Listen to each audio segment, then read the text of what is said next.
Welcome to the Johnny Dell Football Academy podcast on the channel that's trying to answer the whys and hows of the game by talking through and dissecting game film and diving deeper to explain why the X's zig and the O's zag. I am Adam Marino, joined by Mr. Johnny Dell, and we are reminding you, as always, the most fun way to watch is on YouTube, where we go live. There you can comment into the live show. Be sure to hit the notification bell and turn on your notifications so you can be a part of the conversation. We also stream live on Facebook and X. Also, the audio versions are always found on Spotify, Apple, wherever you get your podcasts. Now, if you are live with us in the chat, it's probably because you are subscribed, you've hit the notification bell, and turned those notifications on. So, when sharing with your friends, be sure to let them know. We also love to hear from you outside of our live show.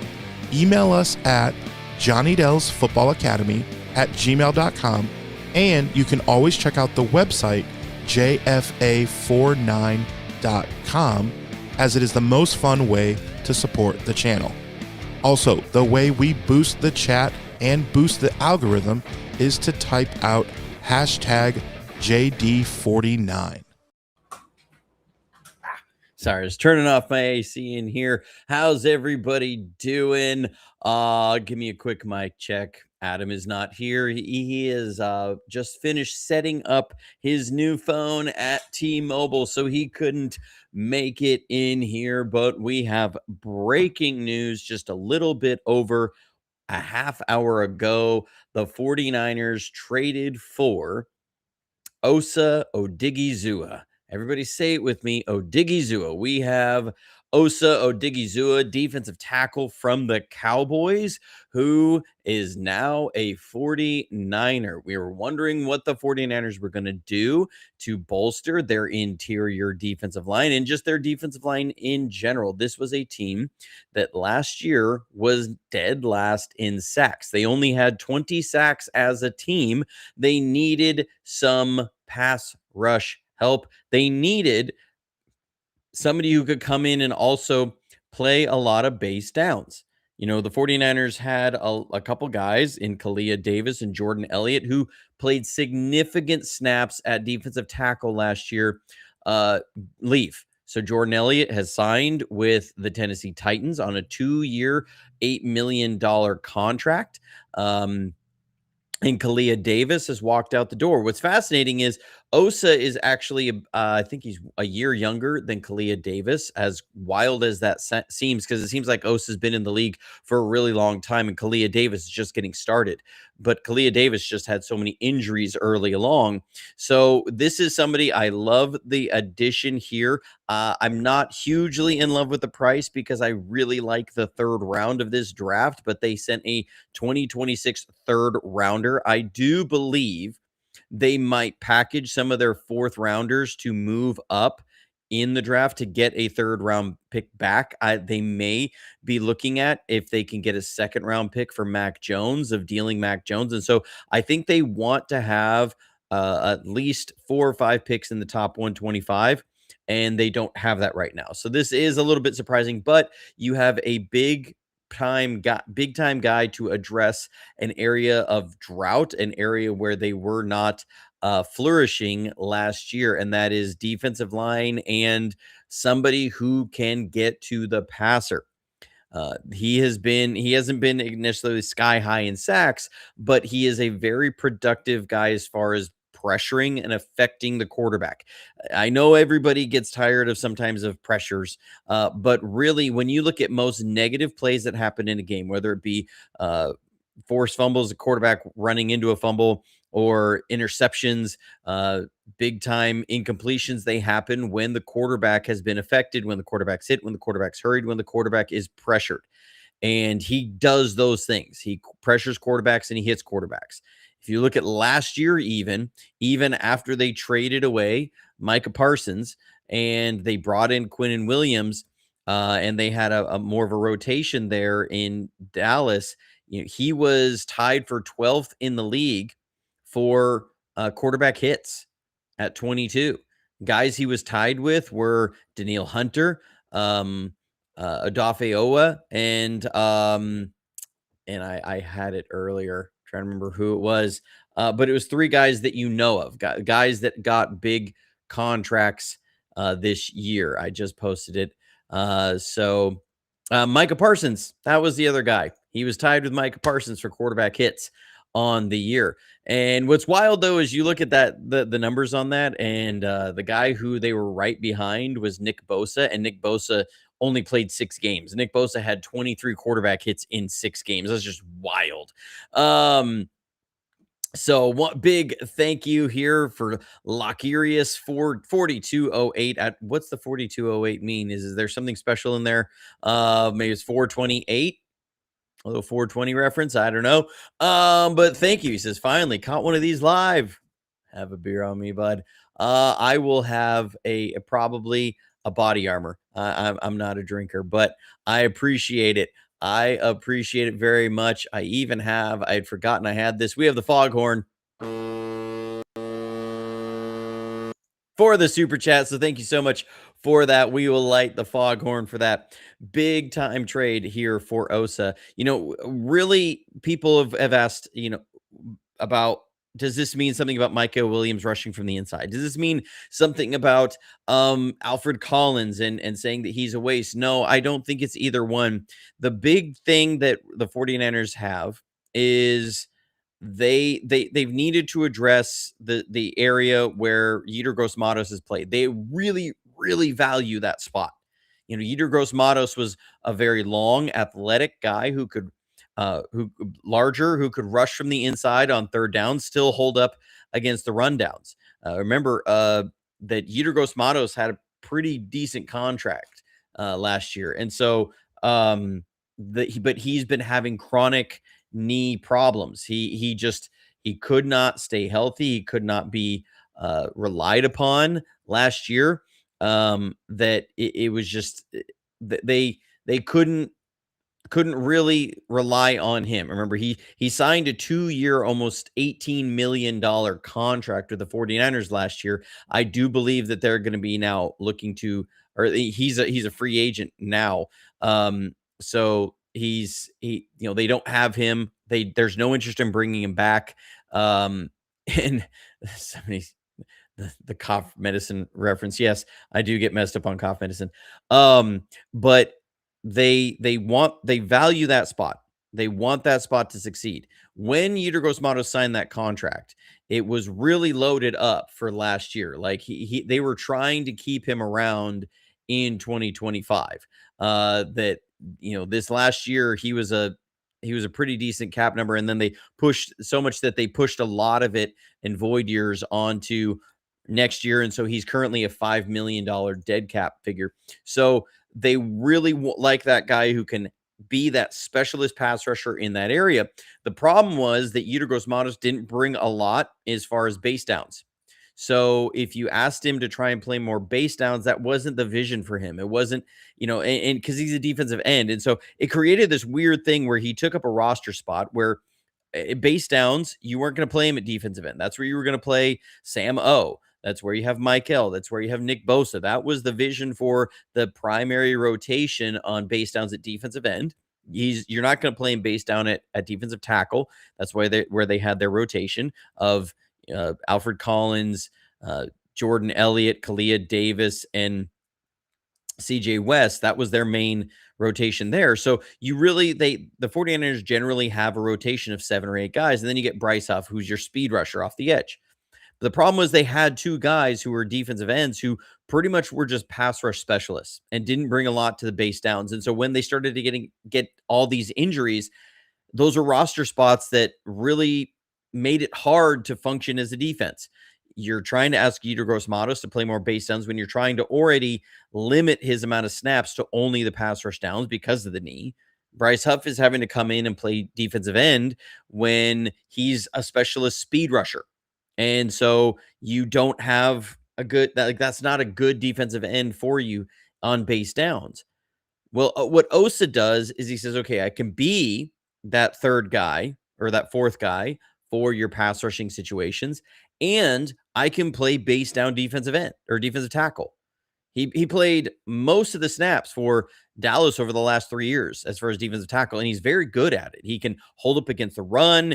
He can rush the passer from the inside. So this brings you the kind of player they want there, but with more versatility to play inside and can play a lot of base down. So now I would expect your day one starters at defensive tackle to be Osa and Alfred Collins. And then you're going to have Michael on one side, Nick Bosa on the other. That's what I expect more of.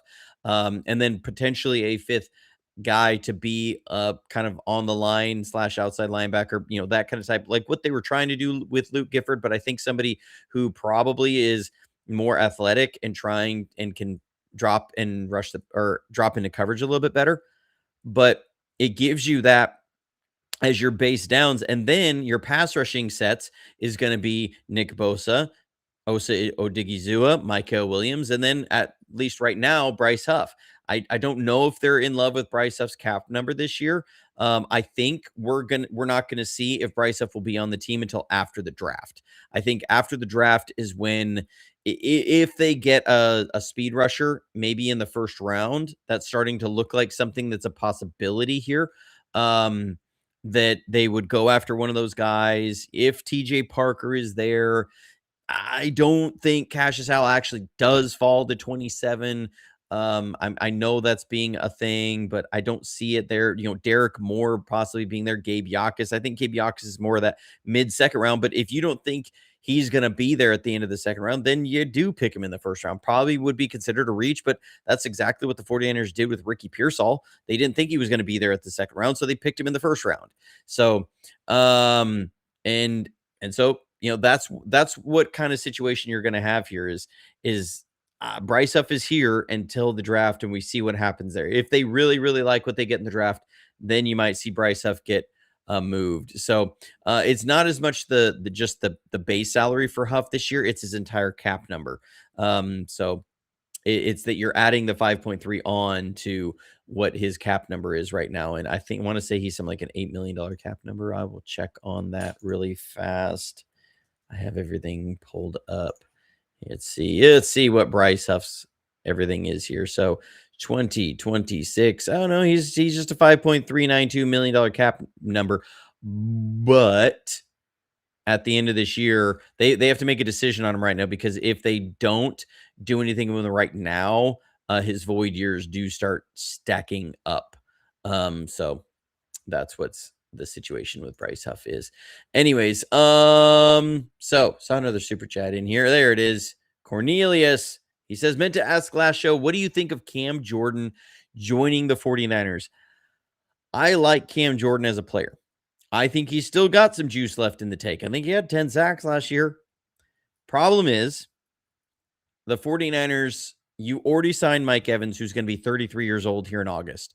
You have Fred Warner, who's on the other side of 30. You have Nick Bosa, who's coming up at 30. I'm curious. I'll understand women before I understand the cap.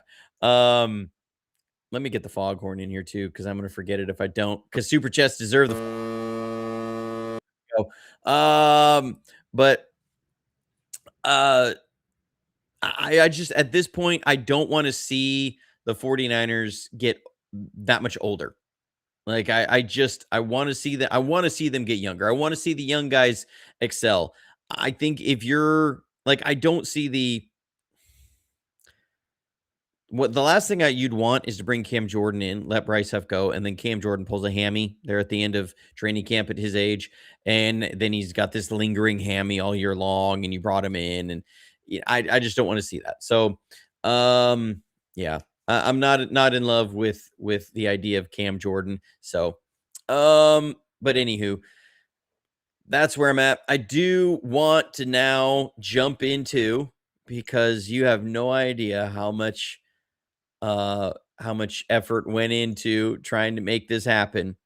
But I've got some Osa Odigizua tape, because we can't have a show talking about Osa Odigizua here as the pickup without talking about some tape.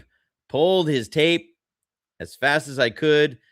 plowed through it as quickly as I could. This guy, when I talk about, again, you can play him base. Okay, so here you're going to have Washington's going to try and run a little inside zone. They're going to work this combo here with the guard and the tackle on him. He brings, the number one thing I want to say is why the 49ers love him, the arm length. This is what they love. Long arms from their defensive tackles.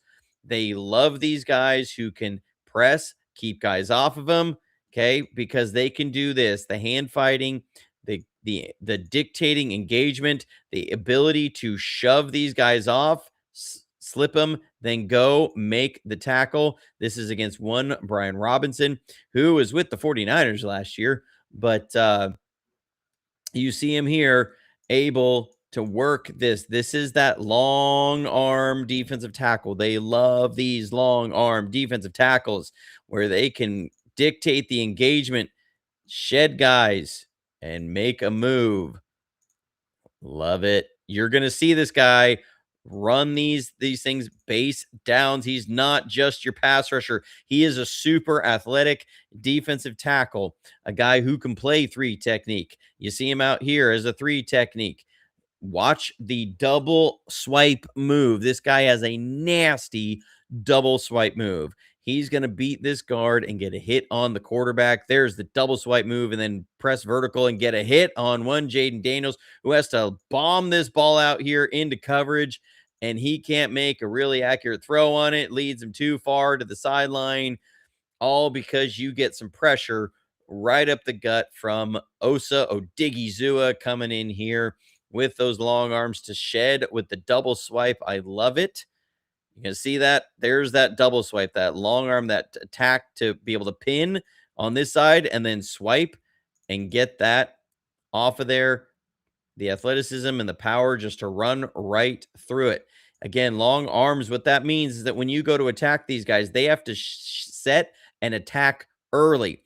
You don't, this speeds up, because a lot of times offensive linemen, they want to step back, they want to wait for a defensive lineman to commit and then attack with their hands. When you have a really long arm guy, they can't do that. They end up having to sit and then try and attack you early before they are playing at a disadvantage where they've taken 3 steps back and this long arm guy just presses out, gets into their body and drives them straight into the quarterback. So they have to set earlier. And that means that now you can set up some of these games a little bit better. So when they're going to do this, they're going to come in with a blitz here. They're going to see the guard is setting. He's not waiting. He has to try and establish. That's going to open him up to a little blitz with a stunt. They're going to loop him around. And bang, there it is. And it would be there. But Micah Parsons comes in. He flushes Jaden Daniels. But look at this athleticism from a defensive tackle to run down the line. Look at him. Look at him staying stride for stride with one Jaden Daniels. Love it. You can see him here again. Look at how the guard has to try and deal with his long arms. This is why they measure these things at the combine. It's why it does actually matter. You can see him here. He's trying to get to him. Okay, that guard has to lean out over his toes. He's got to stretch out there to try and get this guy. Forces early engagement so they can slam this in here and then loop it around. This is why the 49ers love these long arm guys. And then again, the ability to chase him down and get out there and run. Man, even if Micah hadn't got there, he was going to get there. Wingspan, Terrarium coming in. Go sub to Terrarium's channel. He's awesome. Just click on his icon. It'll bring it up. He says wingspan 84 inches. Yeah, that is a massive wingspan. I'm telling you, they love long arm defensive tackles. I was telling Wayne Breezy this at the Senior Bowl. We were looking at the different guys, and I said it's really got to matter. Like you need to see what these defensive linemen measure at the combine, because they love long arm guys. Ever since Solomon Thomas had 32-inch arms, which for a decent defensive tackle was considered about the 40th percentile. It was on the a little bit shorter end, and he had a hard time playing defensive tackle for them with all that, and they tried to play him at defensive end too. Nick Bosa's got 32-inch arms, but Nick Bosa is one at defensive end where generally those guys have a little bit shorter arms, but he's also an absolute beast.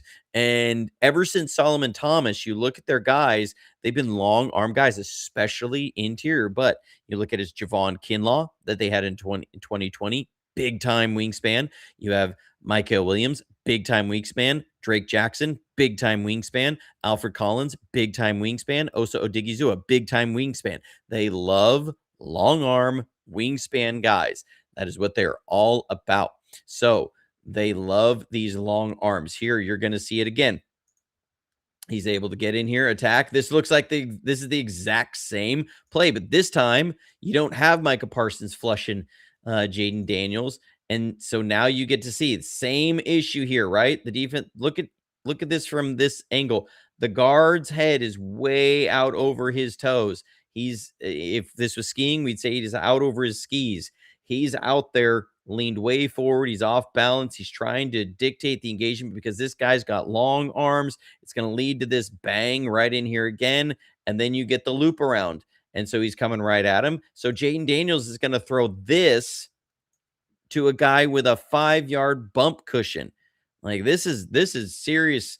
Like this is what I mean by pressures force quarterbacks into bad decisions. This is not a good decision by Jaden Daniels at all when this guy is clearly on top, but you have to get rid of it because Osa is coming right through your windshield coming at you, and he gets the quarterback hit and nearly throws a pick. That's what I mean. Pressures on a quarterback will produce good results for your defense. For a defense that had very few interceptions, when you can dictate this so that this comes in and you get this loop around, man, I'm getting excited for this. And you force a quarterback into a bad decision. And then a few weeks later this season, that you have he absolutely changes this game against the Panthers. He's going to get a strip sack. You're going to see the same thing. You force these guys to punch so early. That's where this double swipe move comes in, is that they have to punch early, extend their arms, and that's when the double swipe comes in, and he's going to go blow their arms away and go in there, use that long arm, and gets a strip sack on Bryce Young. Let's watch him right here. We'll slow it down. You can see the double swipe move that he forces these guys to strike early, get those arms extended. They're out over their toes. He's going to swipe down, get them off balance, and get in right through the windshield to go. Then the arm wraps around, that long arm wraps around, forces the fumble. This is a guy who is now on his way, probably by tomorrow morning, will be on a flight to San Francisco to go meet with the 49ers and their coaches. He's right here playing 4-eye, and he's going to just, boom, there's a swipe. Oh, that's nasty. That is nasty.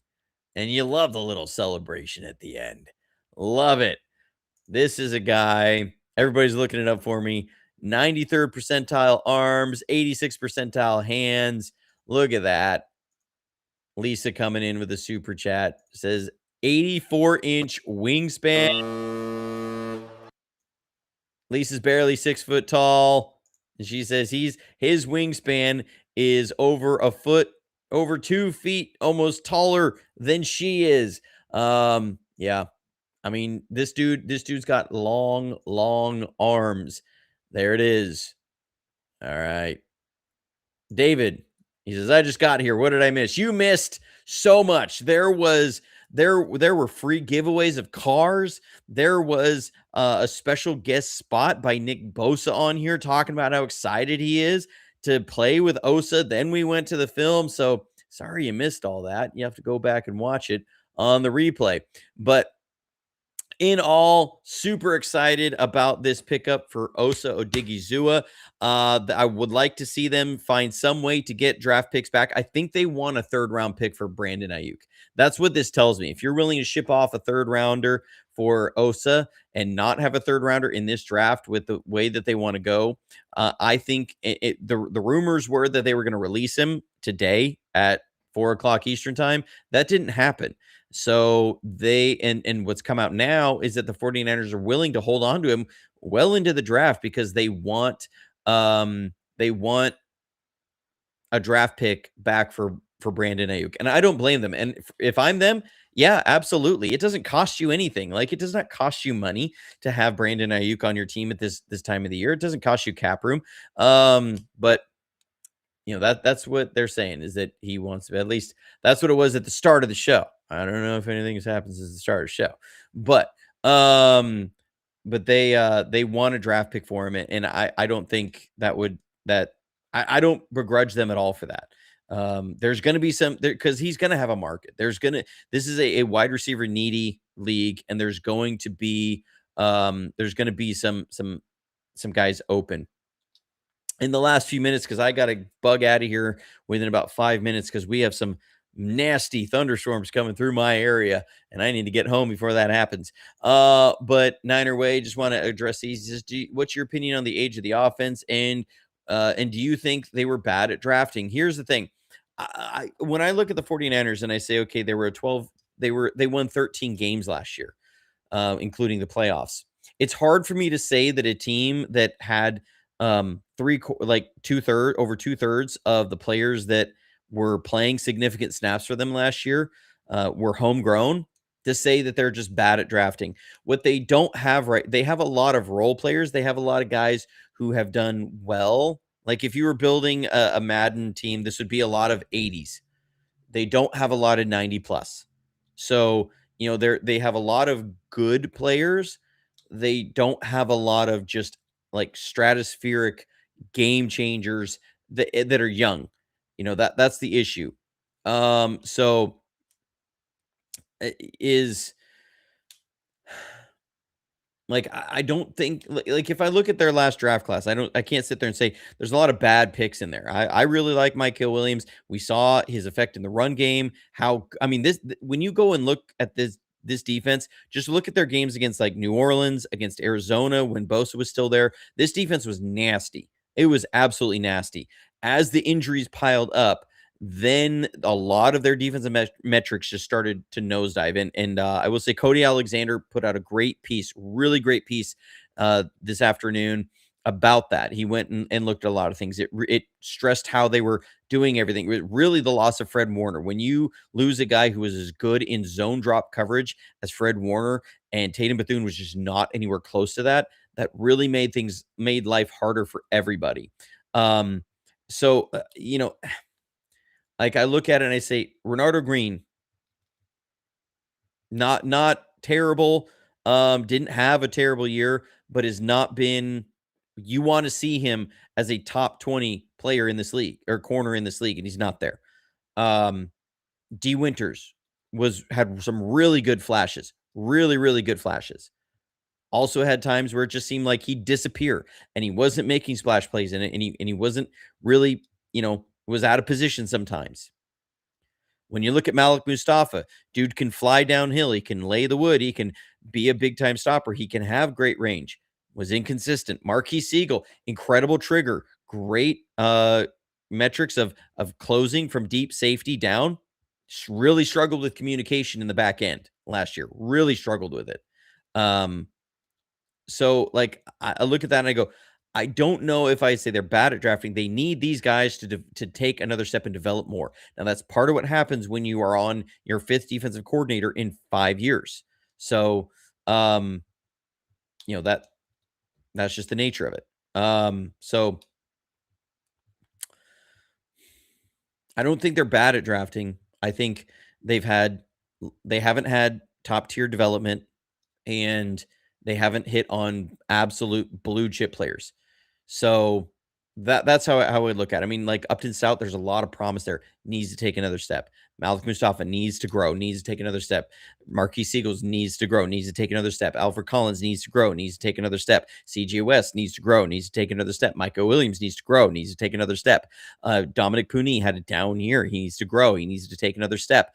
Ricky Pearsall, you need to be on the field. You need to be reliable. You need to grow. You need to take another step. Jacob Cowing, you got to be on the field. You need to grow. You need to take another step. Jordan Watkins, you need to grow. You need to take another step. Like, these are guys with a lot of potential, but they need to grow and they need to take another step. They need to improve on this. Jordan James, you got in a few reps last year. You really need to ascend to make it so they feel like Brian Robinson shouldn't even be on the field. So, like, that's how I feel with this. Luke Farrell, you've got to be a better blocker than you were last year. Jake Tonjes, you need to grow and you need to take another step. They just re-signed him. So, like, these are the things I look at with the team, is they have these different players here. They have guys who have a lot of upside and a lot of potential. They've got to realize that potential. They've got to come around. They've got to take another step. They've got to continue to grow. So that's where I'm at right now. People are wondering, who do I want them to take at 27? I will tell you, I don't know yet. I'm still working through a lot of it. I will have a really, really good feeling here closer, like probably about a week before the draft. Last year, it took me until right before, I think it was like 3-4 days before the draft, and I started to say, I felt like Michael Williams was the guy. I felt like he was the guy that I liked, that I felt they liked, that fit what they wanted. He had the length. The arm length was a big deal for me last year. And so I felt like he was going to be the guy, that he was going to be the pick. And sure enough, he was. So I think that's where things stand right now, is I've still got to look through some of these things. I don't know. I think they go edge rusher, but they could go offensive tackle. I don't know. They, in the first round, it's either going to be receiver, tackle, defensive line. Those are the three positions that they're going to grab in the first round. Like, that's what they do. They don't really go outside of that for first rounders. I mean, if you look back, like 2017, they got defensive line, linebacker.